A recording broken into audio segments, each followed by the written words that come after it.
Hello viewers, Flash Motorsport here and welcome to the day of absolute chaos. I mean, there wasn't a race that went by that it was clean. I mean, seriously, it was absolute carnage out there. So you can see right now I'm coming up to the racing line. Me and the pink car collide just a little bit. As they came down, I came in. And unless one of us back out or know that the other car's beside us, it could have collided. A little bit of door banging, doesn't matter. But as we're coming down towards our braking point, you'll see that I'm letting off, start braking, and the pink car behind doesn't. So off to oblivion we go. So I'll try another race thinking, do you know what, the next one might be better, and it started off better. I was coming down P1 position, looking all good and beautiful. Take this corner a little bit too slow, a bit too cautiously. Been a while since I've been a Suzuka. Coming round here, the Peugeot to my right comes to the inside, then touches me some more and sends it straight into the wall. And I sort of feel that it was a deliberate act, because the next race you're going to see right now is the same car ahead in the Peugeot. The MG to left hand side is doing an undertake, the Peugeot pushes them and then turns in on them, tried to do the same manoeuvre that happened to me, but the MG backs out and the Peugeot goes off track. The Peugeot actually quit the race. Coming down here, the MG slams into the Link slams into the back of me, I go off a little bit, MG then starts ramming me all the way through here to come out the other side. But all is not lost, because there was a bit of net code or something here, because just a little touch, just like that, look how much they bounced. Perfect, because then the Link gets their own back as well, and you can see in the chaos in the mirror, it all kicked off in a matter of fun. Heading back to the issues in front, the Audi's off track, goes skidding off, and a bit more of the Audi issues in front. I have no idea what happened there. The Audi was on the inside of the track trying to get back on, and nobody will let them back on. Now it was my turn to make a little bit of a mistake here. Decided to go in here a little bit too quick and go off the track. I then decided it'd be a good idea to meet the wall as well, because, you know, going off the track just wasn't enough for me. I wanted to have a look at the wall too, just to make sure its uniformity is perfect. Now wait for the last car to go before rejoining the track, just trying to get on safely. I'm on a corner, it's the worst place to rejoin the track, because nobody can really judge when you're coming back on. But overall, in reality, the whole race after this wasn't too bad. Once everybody stretched out and found their position in the race, it started to be a little bit cleaner.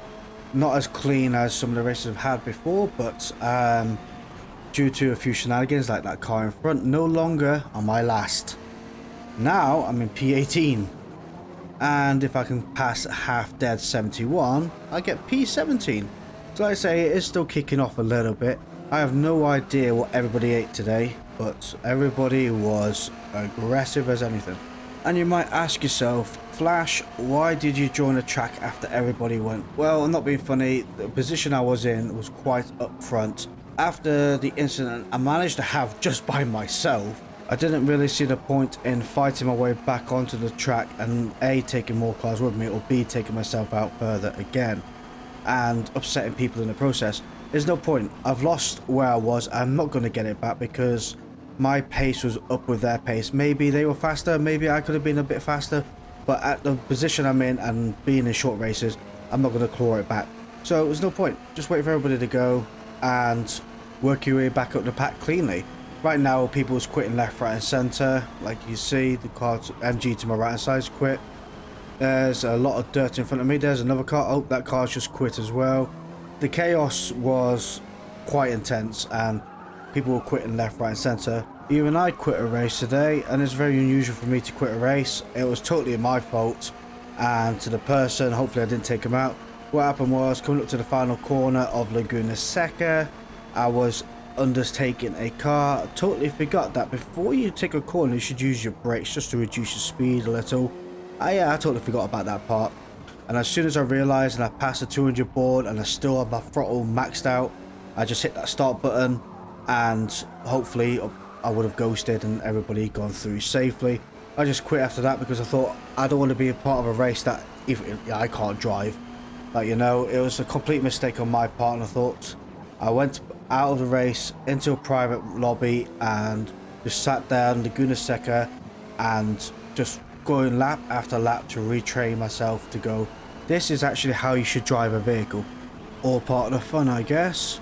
Anyway, as we're coming down to W33DCOBR4, we Doctor no idea. Their name is peculiar to me. So we're catching up. We've got the Honda to the right hand side, going to get into the tow. I'll tell you what, the MG is absolutely smashing when it's in the tow on the vehicle. The speed it does fine and carry up is absolutely brilliant. As you can see, I made this corner this time and I survived it. The Honda did not. Honda went off track and the MG is closing up to the car in front, which I believe is a Honda. And I don't come out this corner all that well. I'm 1.1 second away from the name, numbers and everything else in P11. Coming down through here, I'm looking to see what's going to go on here. Honda goes off track as well. So I'm going to go up the inside here and see if I can make a move. There we go, that's another position gain. Tuck in behind P10. Try and go through these corners as quick as possible.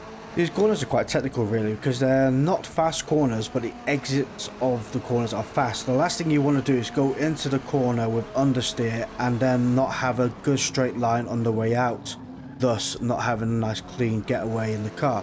You want to try and go in slow and keep the car stable as you can, so when you come out to the side you can just power on as early as possible and come down these straights just like this.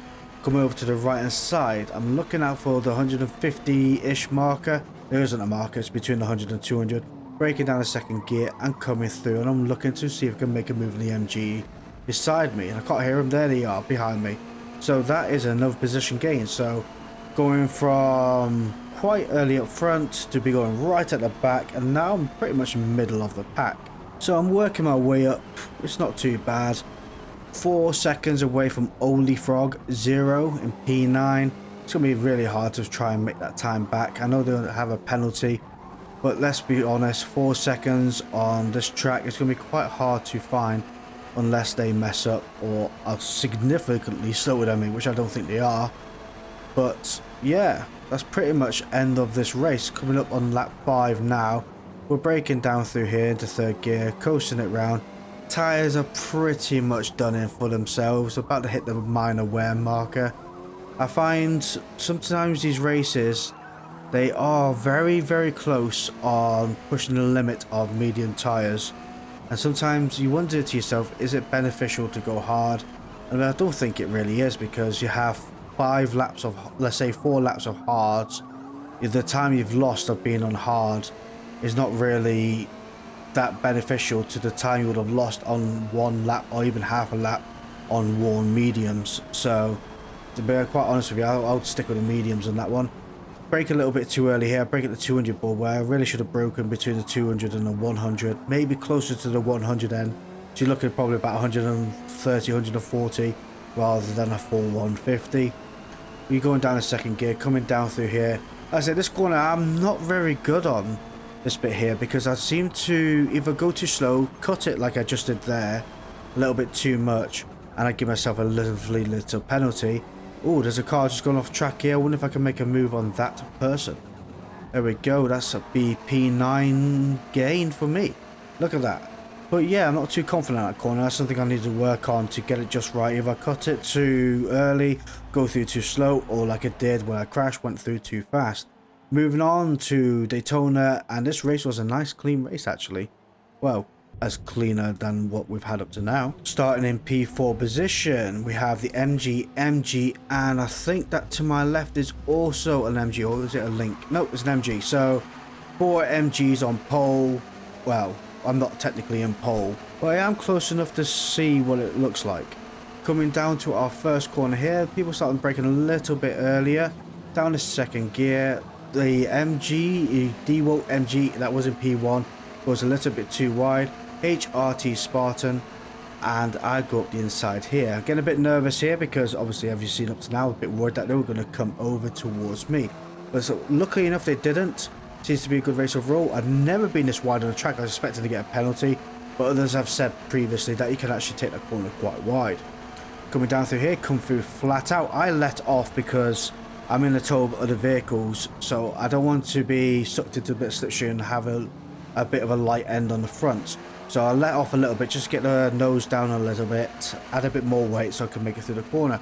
Coming through here, there is 2 positions gained. I'm in P2, lost at P2 down to P3, going up the inside, I'm getting battered around a little bit here. So, a bit more.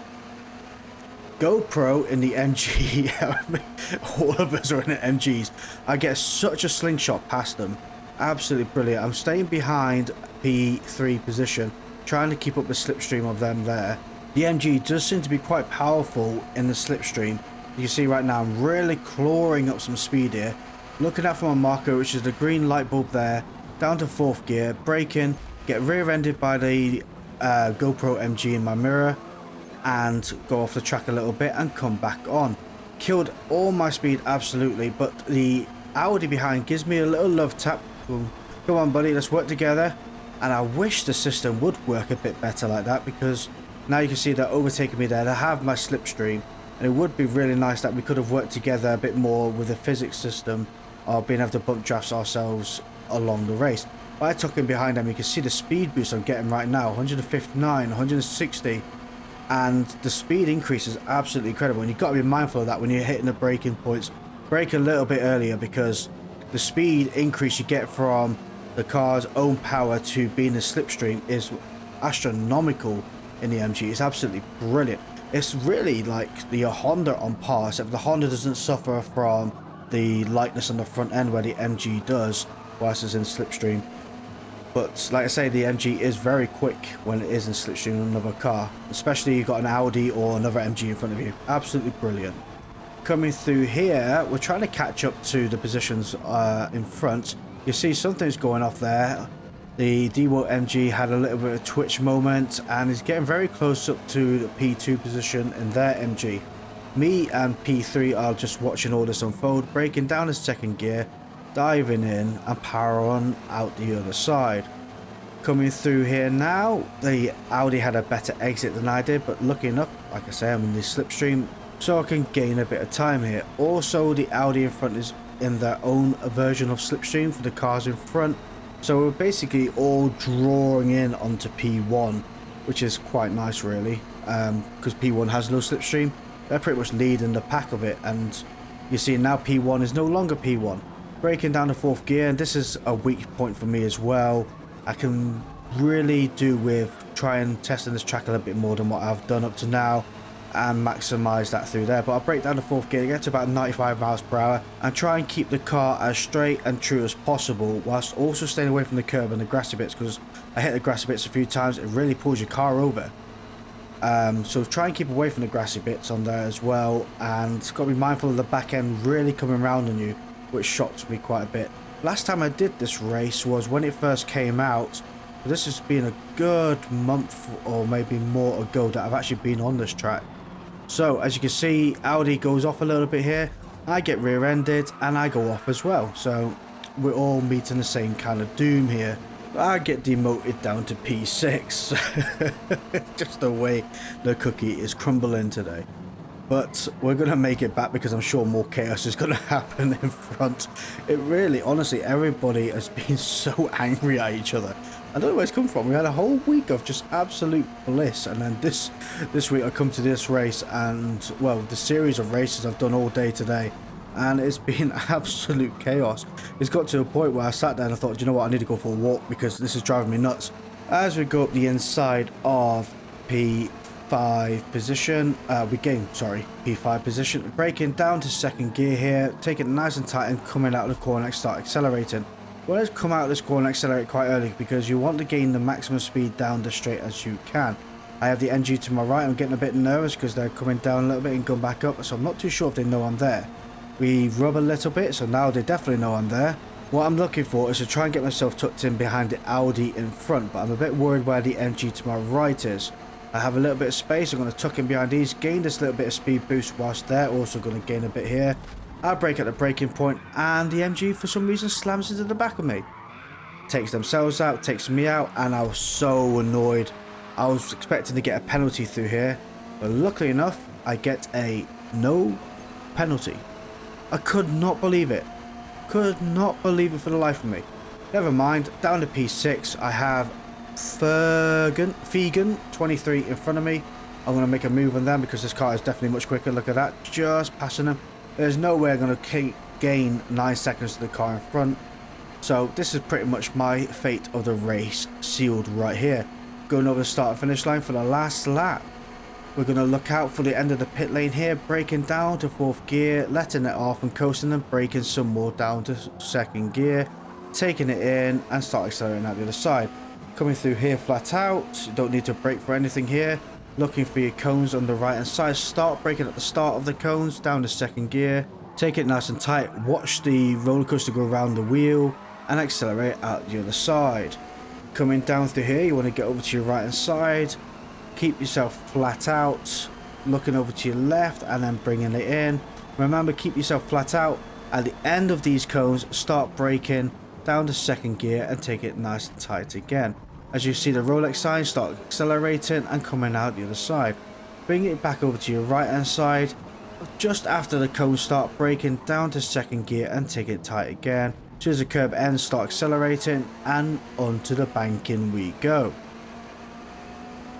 Now, this is where a nice good bit of slipstream would have been really useful right now, but 4 seconds away from P4 HRT Spartan, which is a bit of a shame. Obviously that punt I had earlier really did some damage in time and numbers. Looking out for the crane sticking out on the right hand side, watching my rear view mirror as what's going to happen in a second. I'm braking for this corner here and then woof, I don't know how I managed to miss that. I was nowhere near expecting that, and luckily for that person they did gain a position and then they lost it. As you can see, they turned into a ghost and you'll find out they got disqualified. Totally worth it, totally missed, totally didn't gain a position and totally got disqualified. P1 has just gone over the starting line and we're going to finish the race with a best lap time of a 156.863. So I wonder if that's the fastest lap time. I might be not getting a position, but no, it wasn't the fastest lap time. P2 got that. No, yeah, P2 got that. Well done. Thank you all for watching, and I'll see you all next time. Goodbye.